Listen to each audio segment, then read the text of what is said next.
Mana navbatdagi bemorimiz Qozog'istondan kelganlar. Ikki tomonlama chanon-son bo'g'im osset nekrozi, o'ng tomonda 2-daraja, chap tomonda 3-4 daraja.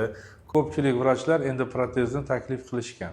Lekin biz klinik holatini ko'rib, uni to'g'ri baholab, endi protezni tavsiya qilmadik va ularga ekzosomal bo'lgan o'zak hujayra usuli bilan davolashni tavsiya qilib, hozir shu muolajaning birinchi kursini oldilar.